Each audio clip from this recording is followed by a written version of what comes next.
ओं गुरु ब्रह्मा गुरु विष्णु गुरुदेव महेश्वर गुरुदेव परब्रह्म तस्मै श्री गुरवे नमः। ओं नमः भगवते वासुदेवाय। श्रीमद् भागवत गीता अथ चतुर्थ अध्याय श्लोक नम्बर शुरू হবে আজ 33 থেকে। শ্রেয়ান দ্রব্যময়াৎ যজ্ঞাযোজ্ঞান যজ্ঞ পরন্তপ সর্বং কর্মাখিলং পার্থ জ্ঞানে পরিসমাপ্যতে। হে পরন্তপ, দ্রব্যময় যজ্ঞ থেকে জ্ঞানময় যজ্ঞ শ্রেয়। হে পার্থ, সমস্ত কর্মই অবশেষে চিন্ময় জ্ঞানে পরিসমাপ্তি লাভ করে।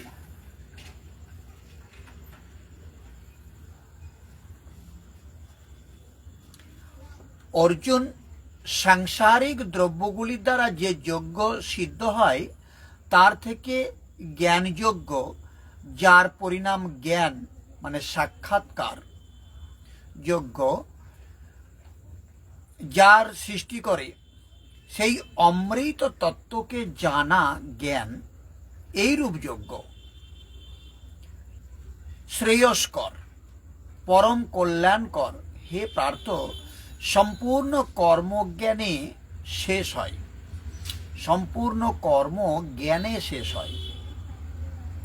পরিসমাপ্যতে, উত্তম রূপে সমাহিত হয়। যজ্ঞের পরাকাষ্ঠা হচ্ছে জ্ঞান, তারপরে কর্ম করলে কোনো লাভ হয় না এবং কর্ম ত্যাগ করলে সেই মহাপুরুষের কোনো লোকসানও হয় না। এই প্রকার ভৌতিক দ্রব্যগুলির দ্বারা অনুষ্ঠিত যজ্ঞকেও যজ্ঞই বলে, কিন্তু সেই যজ্ঞের তুলনায় যার পরিণাম সাক্ষাৎকার সেই জ্ঞানযজ্ঞ অপেক্ষা অত্যল্প। আপনি কোটি টাকার হোম করুন, শত শত যজ্ঞ বেদী তৈরি করুন, সৎপথে দ্রব্য দান করুন, সাধু সন্ত মহাপুরুষগণের সেবাতে দ্রব্যদান করুন, কিন্তু তা এই জ্ঞানযজ্ঞ অপেক্ষা অত্যন্ত অল্প।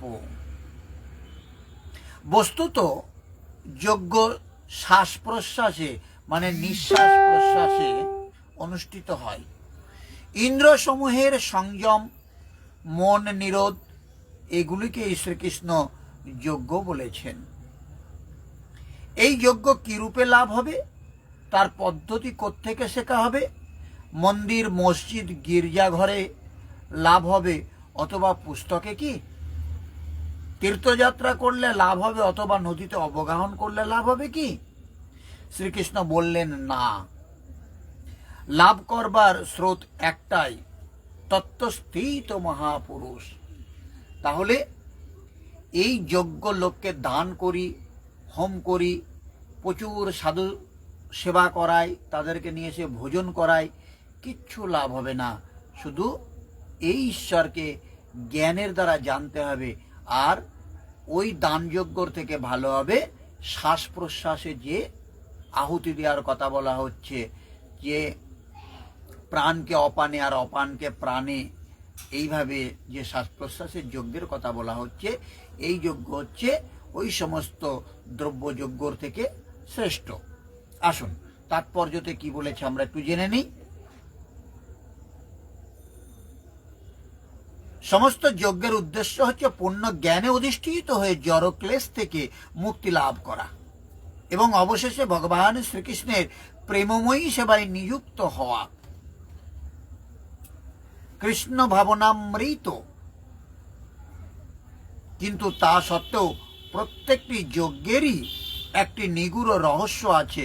এই যজ্ঞ অনুষ্ঠান করতে হলে সেই রহস্য সম্বন্ধে অবগত হওয়া প্রয়োজন। অনুষ্ঠানকারীর বিশ্বাস অনুসারে যজ্ঞ বিভিন্ন ফল প্রদান করে থাকে।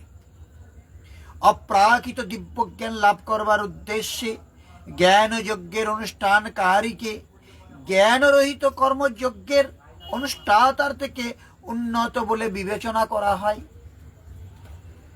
কেননা কেবল জ্ঞানহীন দ্রব্য যজ্ঞ লৌকিক ক্রিয়া মাত্র, এবং তাতে পরমার্থ লাভ হয় না।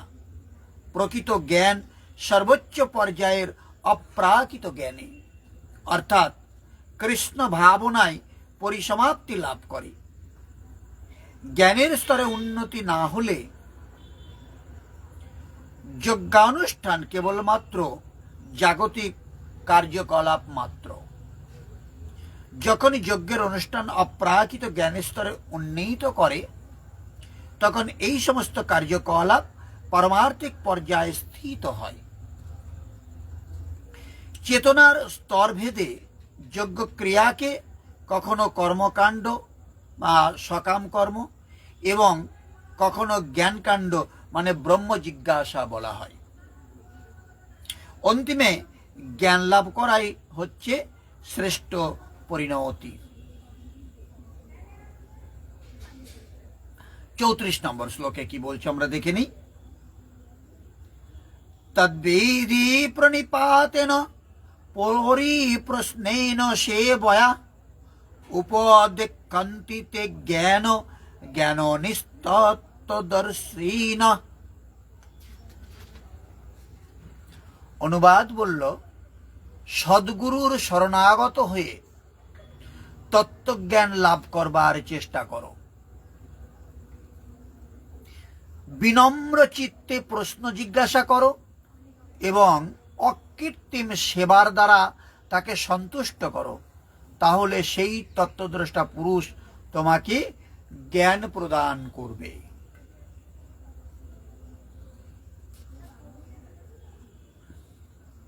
সেই জন্য অর্জুন, তুমি তত্ত্বদর্শী মহাপুরুষের সান্নিধ্যে উত্তম রূপে প্রণত হয়ে মানে প্রণাম করে, অহংকার ত্যাগ করে, শরণাগত হয়ে উত্তম রূপে সেবা করে, নিষ্কপটভাবে প্রশ্ন করে সেই জ্ঞান লাভ করো। অর্জুনকে এই কথা বলল ভগবান শ্রীকৃষ্ণ। অর্জুনকে আগেই বলেছি, অর্জুন আপনি, অর্জুন আমি। অনুরাগী ভক্তই হচ্ছে অর্জুন। তাহলে এই কথা আপনাকে বলল, আমাকে বলল। কি বলল আমাকে আপনাকে? না, তত্ত্বদর্শী মহাপুরুষের সান্নিধ্যে উত্তম রূপে প্রণত হয়ে মানে তাকে প্রণাম করে, নিজের অহংকার ত্যাগ করে, তার প্রতি শরণাগত হয়ে তার উত্তম রূপে সেবা করে, নিষ্কপট মানে মনে রকম কোন রকম কপটতা না রেখে এমনভাবে প্রশ্ন করে সেই জ্ঞান লাভ করতে হয়। গুরুদেবের প্রতি নিজেকে এইভাবে সমর্পণ করে তারপর তার থেকে এই প্রশ্নে জিজ্ঞাসা করতে হয়। ওই তত্ত্বের জ্ঞাতা জ্ঞানীগণ তোমাকে জ্ঞান সম্বন্ধে উপদেশ দেবেন, সাধনা পথে এগিয়ে দেবেন। আত্মসমর্পণ করে সেবা করাবার পরই এই জ্ঞান অনুশীলন করবার ক্ষমতা আসে। গুরুর কাছে সম্পূর্ণ আত্মসমর্পণ না করলে পারে এই জ্ঞান অর্জন করবার ক্ষমতা বা আসে না। তত্ত্বদর্শী মহাপুরুষ পরম তত্ত্ব পরমাত্মার প্রত্যক্ষ দিগদর্শন করেছেন। তারা যজ্ঞের বিধি বিশেষের জ্ঞাতা এবং সেই বিধি বিশেষে আপনাকেও শেখাবেন। অন্য যজ্ঞ হলে জ্ঞানী তত্ত্বদর্শীর কি দরকার ছিল? অর্জুন তো ভগবানেরই সম্মুখে ছিলেন, তাহলে তাকে ভগবান কেন তত্ত্বদর্শীর কাছে পাঠাচ্ছেন? ভগবান নিজেই তো শিখিয়ে দিতে পারতেন, তাহলে আর গুরুর দরকার কেন? বস্তুত শ্রীকৃষ্ণ যোগী ছিলেন, তার আশ্রয়ে কেবল এই ছিল যে আজ তো অর্জুন আমার সম্মুখে উপস্থিত, কিন্তু ভবিষ্যতে অনুরাগীদের যেন কোনো ভ্রম উৎপন্ন না হয় যে শ্রীকৃষ্ণ তো চলে গেছেন। বাস্তবিক কৃষ্ণ তো এখন আপনার কাছে বা আমার কাছে নেই। এখন বর্তমানে কার স্মরণে যাওয়া যাবে? সেই জন্য স্পষ্ট করে বললেন, তত্ত্বদর্শীর সান্নিধ্যে বা শ্রী গুরুর সান্নিধ্যে গিয়ে এই জ্ঞান অর্জন করা যাবে। ওই জ্ঞানীগণ তোমাকে উপদেশ দেবেন বা ওই গুরুদেব তোমাকে উপদেশ দেবেন। আসুন তাৎপর্যতে কি বলছে। পারমার্থিক উপলব্ধির পথ নিঃসন্দেহে দুর্গম, তাই ভগবান আমাদের উপদেশ দিয়েছেন। স্বয়ং তার থেকে আগত গুরু পরম্পরার ধারায় একজন সদ্গুরুর শরণাগত হতে। শুধু গুরু হলে হবে না, তাকে সদ্গুরু হতে হবে। এই গুরু পরম্পরার ধারা অনুসরণ না করে কেউই সদ্গুরু হতে পারে না। ভগবান হচ্ছেন আদিগুরু এবং গুরু শিষ্য পরম্পরার ধারায় আগত সদ্গুরুই ভগবানের বাণী তার শিষ্যকে যথাযথ রূপে দান করতে পারেন। নিজের মন গড়া একটি পদ্ধতির উদ্ভাবন করে কখনোই ভগবানকে উপলব্ধি করা যাবে না, যা মূঢ় প্রতারকদের অশাস্ত্রীয় পদ্ধতি।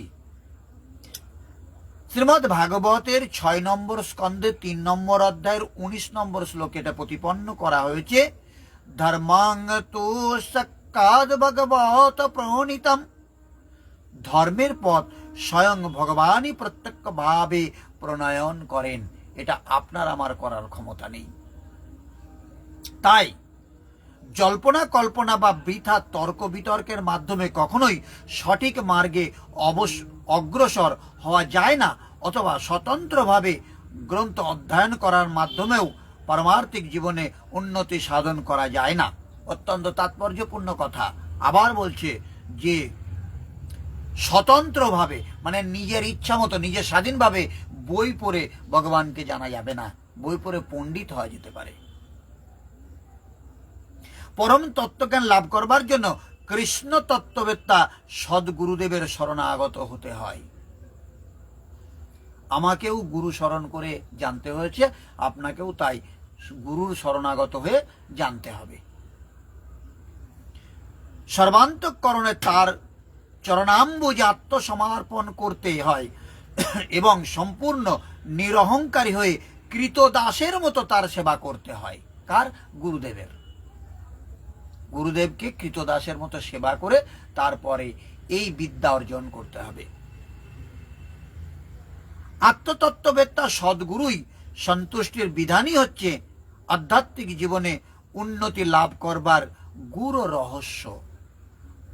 যুগপৎভাবে তত্ত্বানুসন্ধান এবং আত্মসমর্পণ পারমার্থিক উপলব্ধির জন্য যথার্থ পন্থা।